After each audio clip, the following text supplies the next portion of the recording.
C'était l'odeur du vieux bois et du papier qui emplissait la salle d'audience. J'étais assise à la table, les mains jointes, regardant la juge Patricia Howard feuilleter des documents. Mon avocat, Daniel, était assis à côté de moi, calme comme toujours. De l'autre côté de la pièce, Richard chuchotait quelque chose à son avocat. Derrière lui, dans la galerie, Vanessa croisait les jambes et souriait comme si elle attendait le début d'un spectacle.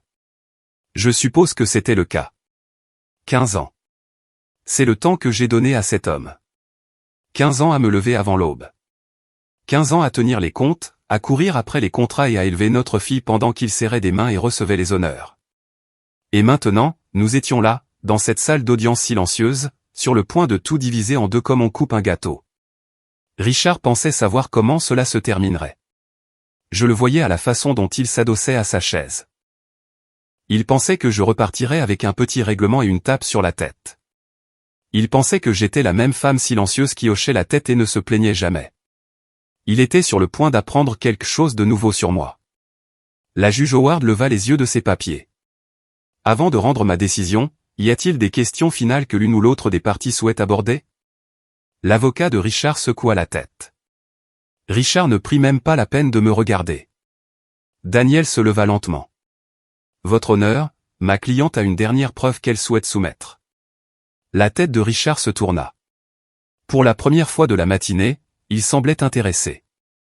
Daniel s'avança et tendit une enveloppe blanche à l'huissier, qui la passa à la juge. L'enveloppe était fine, simple.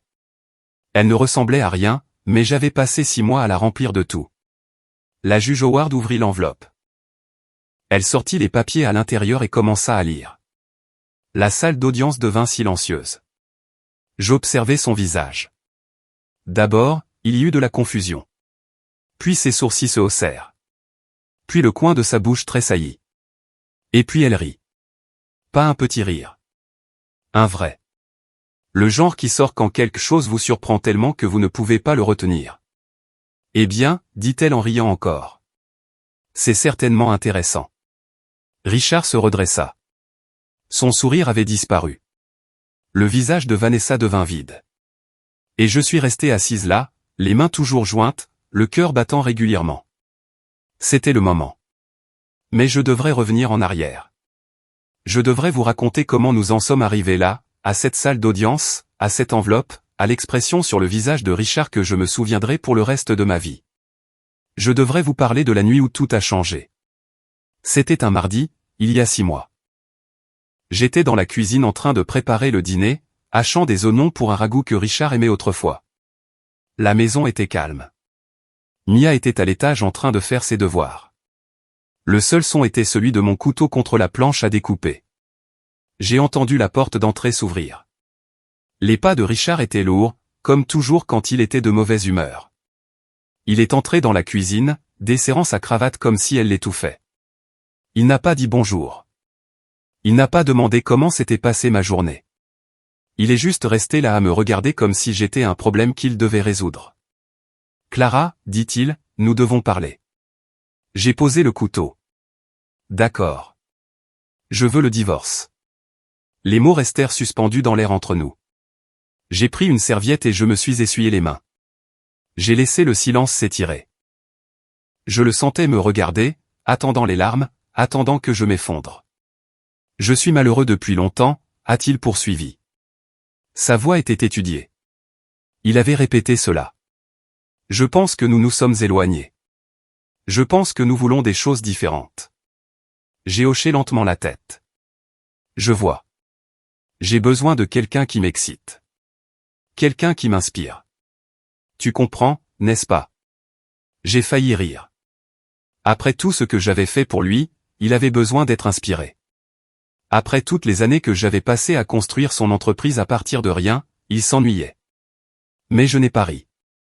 Je n'ai pas pleuré. Je n'ai rien jeté, ni crié, ni supplié. J'ai juste dit, quand veux-tu signer les papiers? Richard cligna des yeux. Ce n'était pas la réaction à laquelle il s'attendait. Eh bien, j'ai déjà parlé à un avocat. Nous pouvons commencer le processus la semaine prochaine. Bien. Bien? Oui, Richard. Bien. Il resta là un instant de plus, confus. Je pense qu'il voulait une dispute. Je pense qu'il voulait que je lui donne une raison de se sentir comme la victime, mais je ne lui ai rien donné. Je dormirai dans la chambre d'Ami ce soir, ai-je dit. Nous pourrons le dire à Mia ensemble demain. Il a hoché la tête et a quitté la cuisine. Je l'ai entendu monter.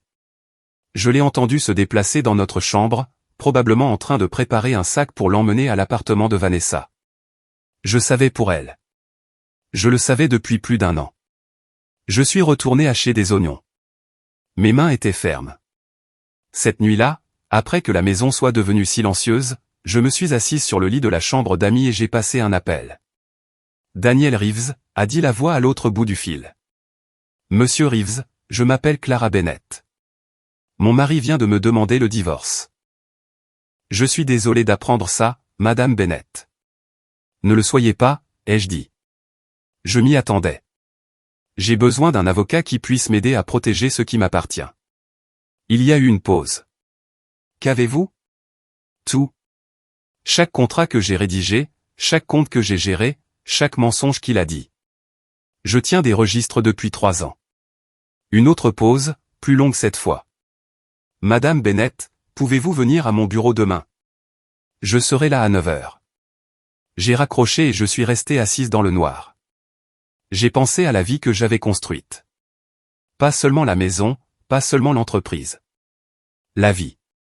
Les matins tôt et les nuits tardives, les contrats que j'ai conclus pendant que Richard jouait au golf, les clients qui me faisaient confiance pendant qu'ils s'en attribuaient le mérite, l'argent que j'ai économisé pendant qu'ils dépensaient.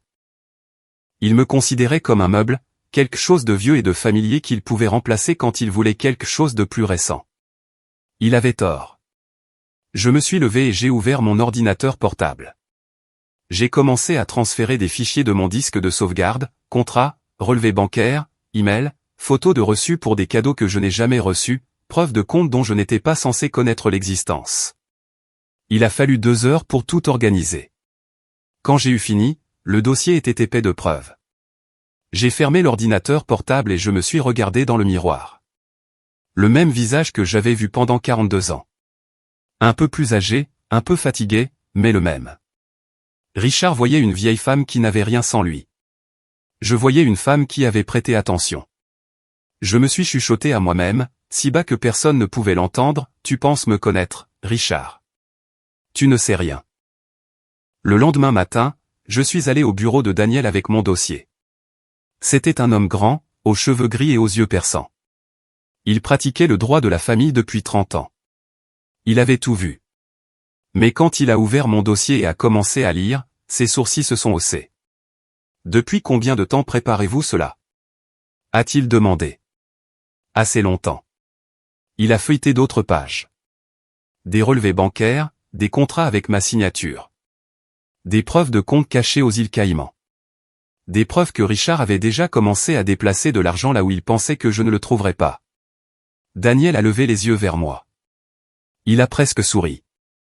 Madame Bennett, je dois vous demander. Pourquoi êtes-vous restée si longtemps si vous saviez tout cela? J'ai réfléchi à la question. J'ai pensé à Mia, à l'entreprise, aux années que j'avais passées à construire quelque chose de réel. Parce que je devais être prête, ai-je dit. Et maintenant, je le suis. Daniel a fermé le dossier et a hoché la tête. Alors, allons-vous chercher ce que vous méritez. J'ai rencontré Richard quand j'avais 26 ans. Il travaillait sur un chantier de construction, transportant du bois sous la chaleur de l'été. Je passais par là en allant à la banque où je travaillais comme caissière. Il m'a sifflé. Je l'ai ignoré. Il l'a fait à nouveau le lendemain, et le suivant. Le 4e jour, il m'attendait sur le trottoir avec une tasse de café. Je me suis dit que vous en auriez peut-être besoin, a-t-il dit. Vous marchez vite. Ça doit être fatigant.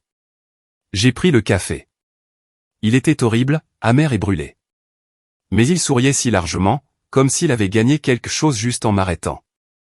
C'était Richard à l'époque. Charmant, persistant, plein de rêves qu'il ne pouvait pas se permettre.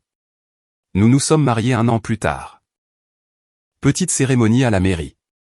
Ma mère a pleuré. Son père n'est pas venu. Nous avons emménagé dans un minuscule appartement avec un robinet qui fuyait et une vue sur un parking.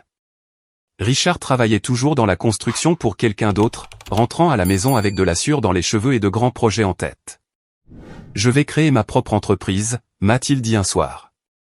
Nous dînions sur notre canapé d'occasion car nous n'avions pas encore de table. Bennett Construction. J'ai juste besoin d'un peu d'argent pour commencer. Combien? 20 000 $. J'ai failli m'étouffer. Nous avions peut-être 2 000 $ d'économie. Richard gagnait 12 $ de l'heure. Mais je l'ai regardé, j'ai vu le feu dans ses yeux, et je l'ai cru. Je croyais qu'il pouvait construire quelque chose si quelqu'un lui donnait juste une chance. Alors je lui ai donné cette chance. Je suis allé à la banque où je travaillais et j'ai demandé un prêt. Ils se sont moqués de moi. Une caissière de 26 ans sans garantie voulant 20 000 $ pour le rêve de son mari. Ils ont dit non. Alors j'ai trouvé une autre banque, et une autre. J'ai mis ma plus belle robe, mon plus beau sourire, et je suis entré dans toutes les banques de la ville. J'ai apporté un plan d'affaires que j'avais rédigé moi-même. J'ai apporté des projections, des budgets et des échéanciers. J'ai appris des mots comme fonds propres, flux de trésorerie, et retour sur investissement. À ma 9e tentative, un banquier nommé Monsieur Patterson s'est adossé à sa chaise et m'a regardé longuement. Vous croyez vraiment en ce mari à vous? Je crois au plan, ai-je dit. Et je crois au travail. Nous rembourserons chaque centime. Il nous a accordé le prêt. Je suis rentré ce soir-là avec un chèque de 20 000 $. Richard m'a soulevé et m'a fait tourner dans la cuisine. Il m'a appelé sa mascotte. Il a dit que nous allions être riches. Nous n'avons pas été riches pendant longtemps. Ces premières années ont été brutales. Richard soumissionnait pour des emplois et perdait. Il commençait des projets et manquait d'argent. Il faisait des erreurs, engageait les mauvaises personnes, faisait confiance aux mauvais fournisseurs. Mais j'étais là, chaque jour. J'ai appris la comptabilité dans des livres de bibliothèque. J'ai appris à déposer des permis et à négocier des contrats. Je me levais à 5 heures du matin pour répondre aux emails et je me couchais à minuit après avoir équilibré les comptes. Quand Richard était sur les chantiers, j'étais dans notre chambre d'amis à gérer l'entreprise. C'est moi qui nous ai obtenu notre premier gros contrat. Un promoteur nommé Monsieur Simons avait besoin de quelqu'un pour construire un petit complexe de bureaux. Richard l'avait rencontré et avait balbutié sa présentation. Je pouvais voir M. Simons perdre tout intérêt. Alors, je suis intervenu. Monsieur Simons, ai-je dit, laissez-moi vous montrer les chiffres. Je lui ai expliqué le budget, le calendrier, les matériaux. J'ai répondu à toutes ces questions. À la fin de la réunion, il hochait la tête. J'avoue, a-t-il dit, j'étais prêt à partir. Mais vous savez de quoi vous parlez, Madame Bennett. Il a signé le contrat ce jour-là. Richard était reconnaissant au début. Il m'a remercié. Il a dit que nous étions une équipe. Mais quelque part en cours de route, il a commencé à oublier. Il a commencé à dire aux gens qu'il avait construit l'entreprise lui-même. Il a commencé à me présenter comme, juste sa femme. Je ne l'ai pas corrigé. J'étais trop occupé à travailler. L'entreprise a grandi. Nous avons déménagé dans un vrai bureau. Nous avons embauché des employés. Nous avons acheté une maison avec une grande cuisine et un jardin pour la fille que je portais. Richard a acheté son premier costume, puis sa première montre chère, puis sa première voiture qui coûtait plus cher que notre ancien appartement. Je l'ai vu changer. C'est arrivé lentement, comme l'eau qui use la pierre. L'homme qui me rapportait du café brûlé a commencé à rentrer tard. L'homme qui me faisait tourner dans la cuisine a commencé à me regarder comme si j'étais sur son chemin. Il a rejoint un club de golf. Il est allé à des fêtes où je n'étais pas invité. Il a commencé à critiquer ma façon de m'habiller, de parler, mon apparence. Tu devrais faire plus d'efforts, a-t-il dit une fois. Tu t'es laissé aller. Je travaillais 14 heures par jour. J'élevais notre fille. Je maintenais son entreprise à flot pendant qu'il jouait au golf avec des clients et prenait des déjeuners de 2 heures. Mais bien sûr, je m'étais laissé aller. Mia l'a vu aussi. Ma fille était intelligente. Trop intelligente pour son propre bien. Parfois, elle arrêtait d'amener des amis à la maison parce que Richard soit l'ignorait, soit trouvait quelque chose à critiquer. Sa chambre était trop en désordre. Ses notes devraient être meilleures. Sa musique était trop forte.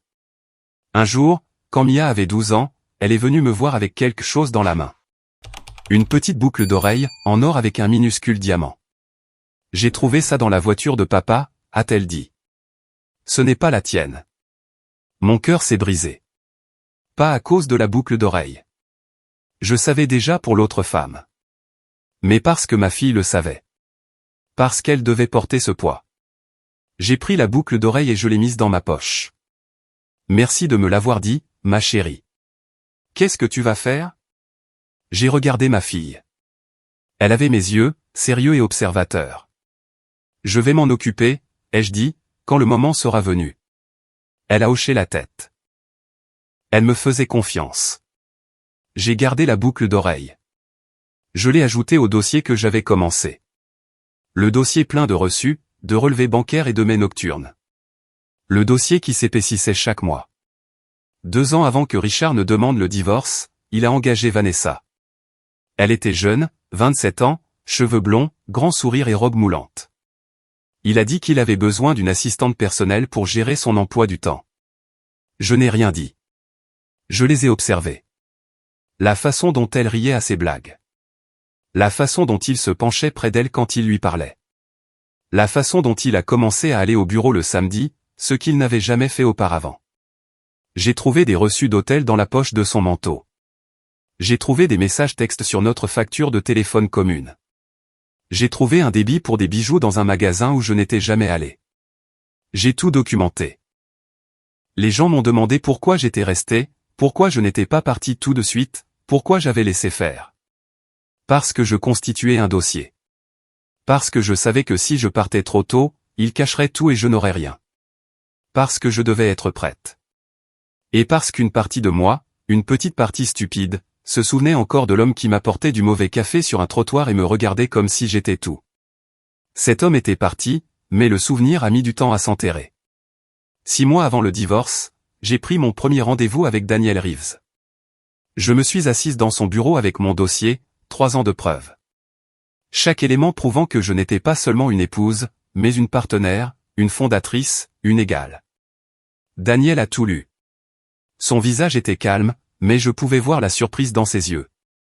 Madame Bennett, dit-il, votre mari cache de l'argent. Beaucoup d'argent. Si nous pouvons le prouver au tribunal, cela change tout. Je sais. Il prépare ce divorce depuis un moment, déplaçant des actifs là où il pense que vous ne pouvez pas les trouver. Je le sais aussi. Daniel a fermé le dossier et m'a regardé. Depuis combien de temps vous préparez-vous à cela? J'ai pensé aux années de silence, aux années d'observation, aux années où j'étais invisible tout en gardant les yeux ouverts. Assez longtemps, ai-je dit. Daniel a hoché lentement la tête. Alors, allons vous chercher ce que vous méritez. Le jour où Richard a déménagé, il a pris ses clubs de golf et ses montres chères et a laissé tout le reste. Il a dit que je pouvais garder les meubles. Il l'a dit comme s'il me faisait une faveur. J'enverrai quelqu'un pour le reste plus tard, a-t-il dit, debout dans l'embrasure de la porte avec sa valise. Essaie de ne pas rendre les choses difficiles, Clara. J'ai hoché la tête et n'ai rien dit. J'avais appris que le silence était ma meilleure arme. Il a emménagé dans un appartement de luxe en centre-ville. Je le savais parce que j'avais vu le contrat de location dans nos relevés bancaires. 2 chambres, vue sur la ville, piscine sur le toit. Le loyer était de $4000 par mois. Il l'a mis au nom de l'entreprise pour que cela n'apparaisse pas comme une dépense matrimoniale. Je l'ai documenté et l'ai ajouté au dossier. En une semaine, Vanessa a emménagé avec lui. Elle a posté des photos sur les réseaux sociaux. Eux deux dans des restaurants chics, eux deux à des dégustations de vin, eux deux en week-end à la côte. Elle l'appelait son âme sœur. Elle disait qu'elle n'avait jamais été aussi heureuse. J'ai vu chaque publication. J'ai sauvegardé chaque photo. Mia les a vues aussi. Elle est venue me voir un soir, son téléphone à la main, le visage crispé de colère. Regarde ça, a-t-elle dit. Il publie comme s'il était en vacances, comme si nous n'existions même pas, j'ai pris le téléphone et j'ai regardé la photo. Richard et Vanessa sur une plage, tenant des cocktails, souriant comme s'ils n'avaient aucun souci au monde. La légende disait, nouveau départ. Il essaie de te faire du mal, a dit Mia. Il veut que tu vois ça. Je sais, ma chérie. N'es-tu pas en colère? J'ai regardé ma fille. Elle avait 14 ans, mais elle avait l'air plus âgée à ce moment-là. Elle avait vu trop de choses. Je suis en colère, ai-je dit. Mais la colère ne gagne pas. La patience gagne. L'épreuve gagne. Mia n'avait pas l'air convaincue, mais elle a hoché la tête. Je lui ai rendu son téléphone. Ne regarde plus ses publications. Ça ne fera que te faire du mal. Et toi? Je dois regarder, ai-je dit. Je suis en train de construire quelque chose. Elle n'a pas demandé quoi. Elle me faisait confiance. Richard est devenu plus audacieux au fil des semaines. Il a commencé à raconter sa version de l'histoire. Il a dit à nos amis que j'étais froide et distante. Il a dit à ses partenaires commerciaux que je n'avais jamais vraiment été impliqué dans l'entreprise. Il a dit à quiconque voulait bien l'écouter qu'il m'avait porté pendant 15 ans, et que maintenant il était enfin libre. Les mensonges se sont répandus rapidement. Des gens que je croyais être mes amis ont cessé d'appeler. Des couples avec qui nous dînions n'invitaient soudainement que Richard. Je suis redevenu invisible. Un soir, j'ai croisé Margaret Chen à l'épicerie. Son mari et elle venaient à la maison pour des barbecues. Elle m'a vu dans le rayon des fruits et légumes et son visage s'est crispé. « Clara, a-t-elle dit, comment vas-tu ? » « Je vais bien, Margaret. »« Merci. » Elle s'est penchée plus près et a baissé la voix. J'ai entendu ce qui s'est passé. Richard nous a tout raconté. Je suis tellement désolé que ça n'ait pas marché. Qu'est-ce qu'il vous a dit ? Margaret avait l'air mal à l'aise. Juste que vous vous êtes éloigné. Que tu ne soutenais pas sa carrière. Que tu... Elle s'est interrompue. Que j'ai quoi ? Que tu t'es laissé aller. C'était encore là, les mêmes mots. Je m'étais laissé aller. Comme si j'étais une maison qui avait besoin d'entretien. Comme si j'étais quelque chose que Richard possédait et qui était tombé en décrépitude. J'ai souri à Margaret. Richard voit ce qu'il veut voir. Il l'a toujours fait. Elle ne savait pas quoi répondre à cela. J'ai dit au revoir et je suis parti. Un mois après son déménagement, Richard a organisé une fête dans son nouvel appartement. Une célébration de sa liberté, comme il l'appelait. Il a invité tous ses contacts professionnels, tous ses copains de golf, tous les gens qui avaient décidé que je ne valais plus la peine d'être connu. Je n'étais pas invité, mais j'en ai entendu parler. Quelqu'un a enregistré une vidéo. Je ne sais pas qui me l'a envoyé. L'email venait d'une adresse que je ne reconnaissais pas. Mais je l'ai regardé. L'appartement était plein de gens tenant des coupes de champagne. Richard se tenait au milieu de la pièce, son bras autour de Vanessa. Elle portait une robe rouge et des diamants que je n'avais jamais vus. Richard a levé son verre. Je veux remercier tout le monde d'être venu ce soir. C'est un nouveau chapitre pour moi, un nouveau départ. Pendant trop longtemps, j'ai été freiné par quelqu'un qui ne croyait pas en moi. Mais maintenant, j'ai quelqu'un qui m'inspire, quelqu'un qui voit mon potentiel. Il a regardé Vanessa et l'a embrassée. Tout le monde a applaudi. Puis quelqu'un hors champ a crié, « Et Clara ?» Richard a ri. Clara était bien quand j'avais besoin de quelqu'un pour répondre au téléphone. Mais Vanessa est mon avenir. Plus de rire, plus d'applaudissements. J'ai regardé la vidéo 3 fois. Je l'ai sauvegardée dans mon dossier.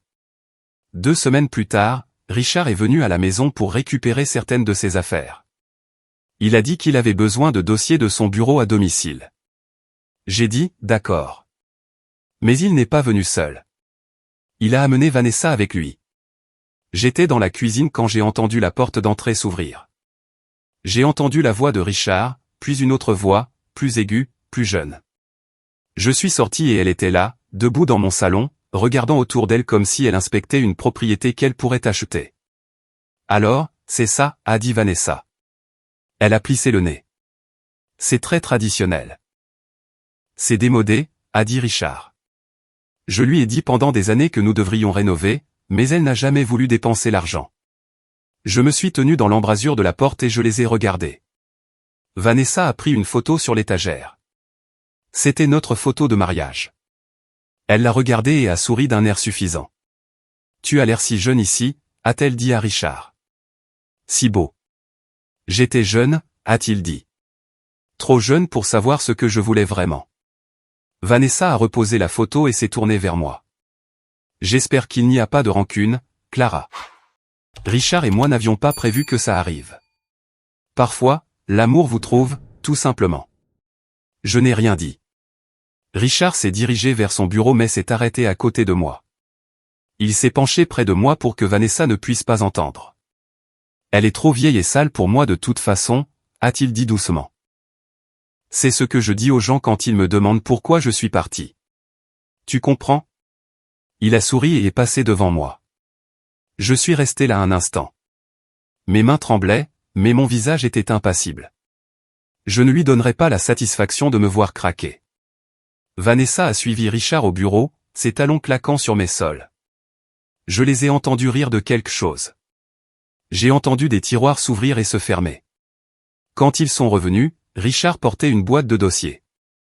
Vanessa ne portait rien, mais elle avait l'air satisfaite d'elle-même. Merci d'être raisonnable à propos de tout ça, a dit Richard. Je sais que ce n'est pas facile. Je l'ai regardé. L'homme que j'avais épousé. L'homme pour qui j'avais construit une entreprise. L'homme qui m'avait traité de vieille et sale quand il pensait que personne n'écoutait. De rien, ai-je dit. Ils sont partis. J'ai fermé doucement la porte derrière eux. Je suis allé à mon bureau et j'ai déverrouillé le tiroir du bas de mon bureau. J'ai sorti le dossier et j'ai ajouté une nouvelle note. La visite de Vanessa. Les mots de Richard. La façon dont ils ont ri dans ma maison. Puis j'ai appelé Daniel. Ils sont venus à la maison, ai-je dit. Il l'a amené avec lui. Comment ça s'est passé? Ils rendent les choses faciles. Daniel a ri à l'autre bout du fil. Ils le font toujours. Les arrogants pensent toujours qu'ils sont intouchables. Quand allons-nous au tribunal? Encore 6 semaines. On y est presque, Clara. Tiens bon encore un peu. J'ai raccroché et j'ai regardé le dossier. Il était épais maintenant. Plein de tout ce que Richard pensait que je ne trouverais jamais. Plein de chaque mensonge, de chaque insulte et de chaque dollar qu'il a essayé de cacher. Encore 6 semaines. Je pouvais attendre. J'attendais depuis des années. La salle d'audience était froide. Je me souviens que la climatisation était trop forte et j'aurais aimé avoir apporté un pull. Mais je suis resté assise droite sur ma chaise, les mains jointes sur la table, et je n'ai pas frissonné. Daniel était assis à côté de moi, calme comme toujours. Il avait un bloc-notes jaune devant lui, mais il le regardait à peine. Il connaissait le dossier par cœur. Nous le connaissions tous les deux. De l'autre côté de la pièce, Richard était assis avec son avocat, un homme nommé Gregory Shaw, qui facturait $800 de l'heure et avait la réputation de gagner. Richard l'avait engagé parce qu'il était cher. Richard pensait toujours que cher signifiait meilleur.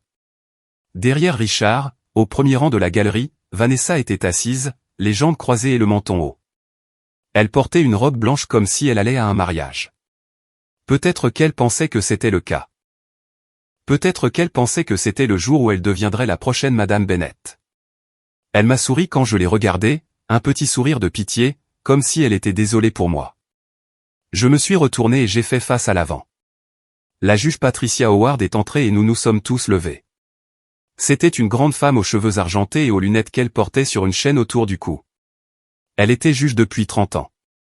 Elle avait vu toutes les astuces et tous les mensonges. Je l'ai tout de suite appréciée. Asseyez-vous, a-t-elle dit. Nous nous sommes assis. L'audience a commencé. Gregory Shaw a commencé. Il a brossé le portrait de Richard comme un homme qui s'est fait tout seul, un entrepreneur travailleur qui a bâti un empire de la construction à partir de rien, un mari généreux qui avait soutenu sa femme pendant 15 ans, un homme raisonnable qui voulait simplement mettre fin à son mariage pacifiquement et équitablement. Mon client ne demande rien d'extraordinaire, a dit Shaw. Il demande une division équitable des biens en fonction de ses contributions au mariage. Madame Bennett était femme au foyer. Elle ne travaillait pas à l'extérieur. Elle n'a pas contribué à la croissance de Bennett Construction. Elle devrait recevoir un règlement équitable, bien sûr, mais Monsieur Bennett devrait conserver le contrôle de l'entreprise qu'il a construite de ses propres mains. J'ai écouté chaque mot. J'ai gardé mon visage impassible. Shaw a présenté des documents, des états financiers montrant Richard comme le seul décideur, des déclarations de revenus avec seulement son nom dessus, des témoignages de partenaires commerciaux qui ont dit qu'ils ne m'avaient jamais vu aux réunions. C'était une bonne performance. Si je ne connaissais pas la vérité, j'aurais pu le croire. Quand Shaw a eu fini, Daniel s'est levé. Votre honneur, a-t-il dit, nous présenterons une image très différente de ce mariage. Daniel a commencé lentement.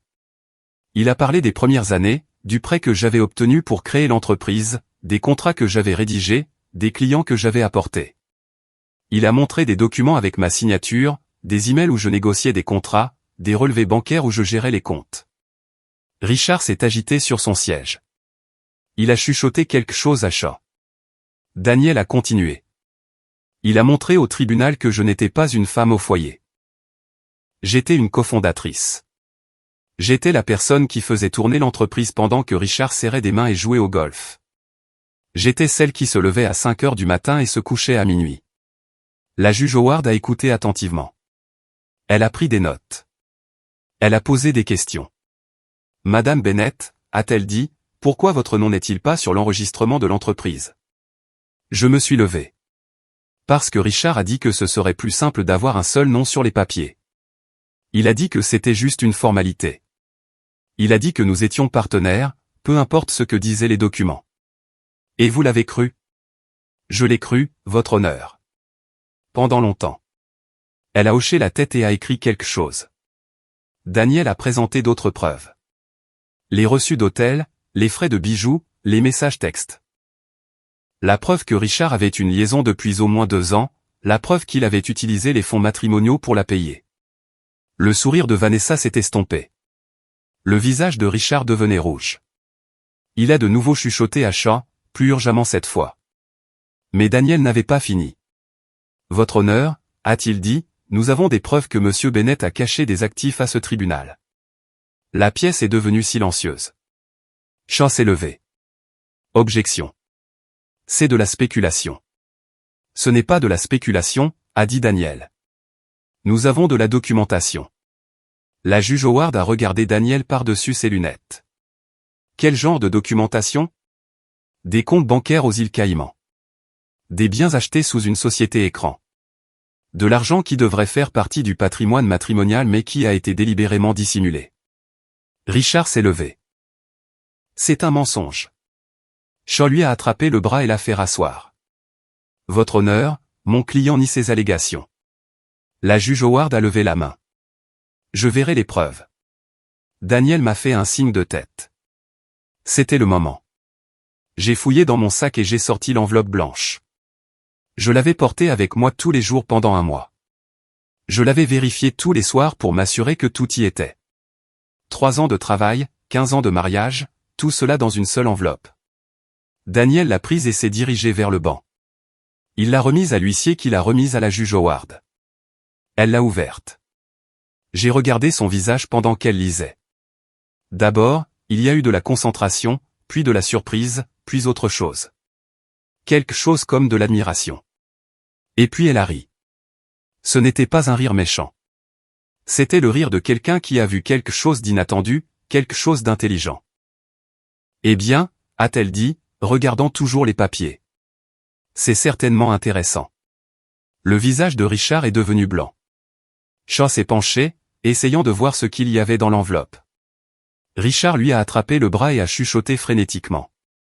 La juge Howard a brandi le premier document. Monsieur Bennett, c'est un contrat de 2012.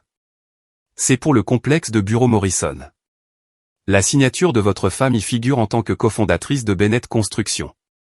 Le saviez-vous? Richard a bégayé. C'était juste. Et ça, elle a brandi un autre papier, c'est un relevé bancaire d'un compte aux îles Caïmans. Il montre des dépôts totalisant plus de 2 millions de dollars au cours des 18 derniers mois. Est-ce votre compte?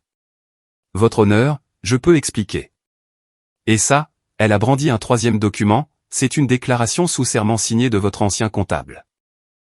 Il déclare que vous lui avez ordonné de cacher des actifs, spécifiquement pour éviter de les partager avec votre femme pendant le divorce. Il a été licencié lorsqu'il a soulevé des préoccupations quant à la légalité de cela. Richard avait l'air d'être sur le point de vomir. Shaw s'est levé.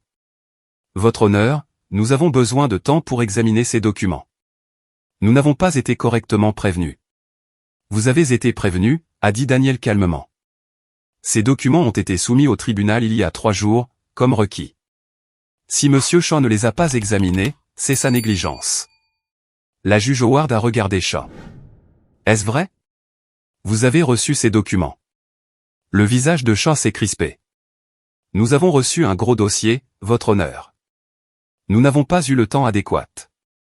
3 jours est un temps adéquat pour lire un dossier, Monsieur Shaw. Elle s'est retournée vers Richard. Elle a enlevé ses lunettes et les a laissées pendre à la chaîne autour de son cou. Monsieur Bennett, a-t-elle dit, je veux être très clair sur quelque chose. Cacher des actifs pendant une procédure de divorce est une fraude. C'est un crime. Comprenez-vous cela? Richard a ouvert la bouche, mais rien n'en est sorti. J'ai vu beaucoup de choses en 30 ans sur ce banc, a poursuivi la juge Howard. Des mensonges, des ruses, des stratagèmes. Mais ce niveau d'arrogance est quelque chose de spécial. Vous pensiez que votre femme était invisible. Vous pensiez qu'elle ne prêtait pas attention. Vous pensiez que vous pouviez cacher des millions de dollars et qu'elle ne le saurait jamais. Elle a brandi l'enveloppe. Elle savait. Elle savait tout. Et maintenant, moi aussi. Richard m'a regardé. Pour la première fois depuis que tout cela avait commencé, il m'a vraiment regardé. Et j'ai vu quelque chose dans ses yeux que je n'avais jamais vu auparavant. La peur. La juge Howard a remis ses lunettes et a pris son stylo. Parlons des conséquences, a-t-elle dit. La juge Howard n'a pas précipité les choses. Elle a lu chaque document de l'enveloppe, un par un, pendant que la salle d'audience était silencieuse. Richard fixait la table devant lui. Ses mains étaient jointes si fort que ses jointures étaient blanches. Shaw n'arrêtait pas de lui chuchoter, mais Richard n'écoutait plus. Vanessa avait cessé de sourire. Elle était assise très immobile dans la galerie, le visage pâle, les yeux fixés sur l'arrière de la tête de Richard. Je me suis demandé si elle calculait combien cela lui coûterait. Je me suis demandé si elle planifiait déjà sa sortie. Finalement, la juge Howard a posé les papiers et a regardé Richard.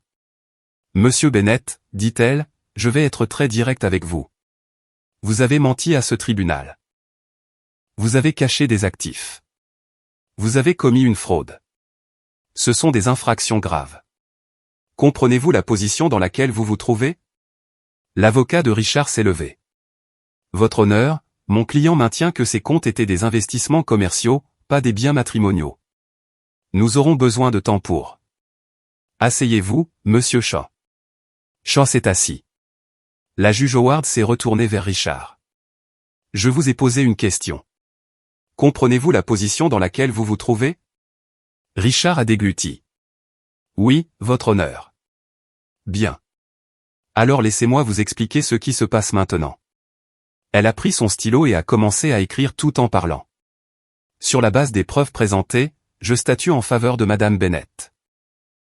Les comptes cachés aux îles Caïmans, la propriété achetée sous des sociétés écrans, et tous les autres actifs dissimulés seront inclus dans le patrimoine matrimonial et divisés en conséquence. Richard a fermé les yeux.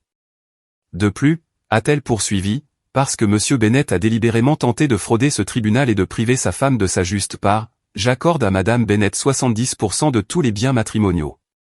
Cela inclut sa part de Bennett Construction, qu'elle a aidé à construire à partir de rien. 70%. J'ai laissé le chiffre faire son effet. Après tout ce qu'il m'avait pris, j'obtenais 70%. De plus, a dit la juge Howard, Monsieur Bennett paiera une pension alimentaire pour une période de 10 ans, ainsi que tous les frais de justice engagés par Madame Bennett au cours de cette procédure. Shaw s'est de nouveau levé. Votre honneur, c'est excessif. Mon client a des droits. Votre client a commis une fraude, Monsieur Shaw. Ses droits sont limités par ses actions. Asseyez-vous. Shaw s'est assis pour la dernière fois. La juge Howard a regardé Richard. Je transmets également cette affaire au bureau du procureur de district pour d'éventuelles poursuites pénales. Parjure, fraude, évasion fiscale. Vous voudrez peut-être vous trouver un bon avocat de la défense pénale, Monsieur Bennett. Vous en aurez besoin. Le visage de Richard était passé du blanc au gris. Il avait l'air d'un homme regardant sa vie s'effondrer devant lui. La juge Howard a signé le document devant elle et l'a remis au greffier. La séance est levée. Elle s'est levée et a quitté la pièce. Tout le monde s'est levé aussi, mais personne n'a bougé. Personne n'a parlé. Je me suis tourné vers Daniel. Il souriait. Félicitations, Clara, a-t-il dit doucement. Tu as réussi. J'ai hoché la tête. Je ne me sentais pas encore capable de parler. À l'extérieur du palais de justice, le soleil était trop brillant. Je me suis tenu sur les marches et j'ai laissé mes yeux s'adapter. Je pouvais entendre Richard derrière moi, se disputant avec Shaw. Je pouvais entendre les talons de Vanessa claquer alors qu'elle s'éloignait sans dire au revoir à personne. Puis Richard était à côté de moi. Clara. Je me suis tourné pour lui faire face. Il avait l'air plus petit, d'une certaine manière. Plus âgé. Son costume cher ne lui allait plus bien. Tu as planifié ça, a-t-il dit. Sa voix tremblait. Tu m'as piégé. Tout ce temps, tu me piégeais. Je l'ai regardé. Cet homme que j'avais aimé. Cet homme avec qui j'avais construit une vie. Cet homme qui m'avait traité de vieille, de sale et d'invisible. Je ne t'ai pas piégé, Richard. J'ai juste prêté attention pendant que tu m'ignorais. Tu me prenais pour un meuble. Tu pensais que je n'étais rien. Mais je regardais. J'ai toujours regardé. Je ferai appel, a-t-il dit. Je me battrai. Tu peux essayer. Mais les preuves sont claires. Tu as caché de l'argent. Tu as menti sous serment. Tu as commis une fraude. Aucun appel ne changera ça. Sa mâchoire s'est crispée. Je t'ai tout donné. Cette maison, cette vie. Tu ne serais rien sans moi. J'ai failli rire. Après tout, il le croyait encore. Richard, ai-je dit, tu ne m'as rien donné. J'ai construit cette entreprise. J'ai élevé notre fille. J'ai tout fait tourner pendant que tu t'attribuais le mérite et que tu jouais au golf. Tu ne m'as pas donné une vie. J'en ai fait une. Et maintenant, je prends ce qui m'appartient. Il m'a regardé. Je pense qu'il me voyait enfin. Me voyant vraiment pour la première fois depuis des années. Tu le regretteras, a-t-il dit.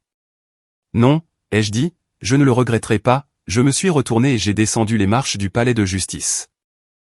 Je n'ai pas regardé en arrière. Mia m'attendait à la maison. Elle était assise sur les marches du porche, guettant ma voiture. Quand je suis arrivé dans l'allée, elle a couru à ma rencontre. Qu'est-ce qui s'est passé, a-t-elle demandé. Avons-nous gagné? Je l'ai serré dans mes bras. Je l'ai tenu fort et j'ai respiré l'odeur de son shampoing. Et je me suis laissé le ressentir. Le soulagement, la victoire, la fin de quelque chose et le début d'autre chose. Nous avons gagné, ma chérie. Nous avons gagné. Elle s'est reculée et m'a regardé. Ses yeux étaient humides. Je suis désolé, a-t-elle dit. Je suis désolé de ne pas t'avoir parlé des boucles d'oreilles plus tôt. Je suis désolé de n'avoir rien dit. J'ai touché son visage. Tu n'avais pas à le faire. Je savais. Les mères savent toujours. Elle m'a de nouveau serré dans ses bras. Nous sommes restés là, dans l'allée, longtemps, nous tenant l'une l'autre. 6 mois plus tard, j'ai créé une nouvelle entreprise. Pas dans la construction cette fois. Du conseil. J'aide les femmes qui divorcent. Je les aide à comprendre leurs droits, leurs biens, leurs valeurs. Je les aide à voir qu'elles ne sont pas invisibles, même quand leur mari essaie de les faire se sentir ainsi. Ma première cliente était une femme nommée Patricia. Elle était assise dans mon bureau, les mains tremblantes et la voix faible. Son mari lui avait dit qu'elle n'était rien sans lui. Il lui avait dit qu'elle ne survivrait jamais seule. Je ne sais pas quoi faire, a-t-elle dit. Je ne sais pas par où commencer. Je lui ai souri.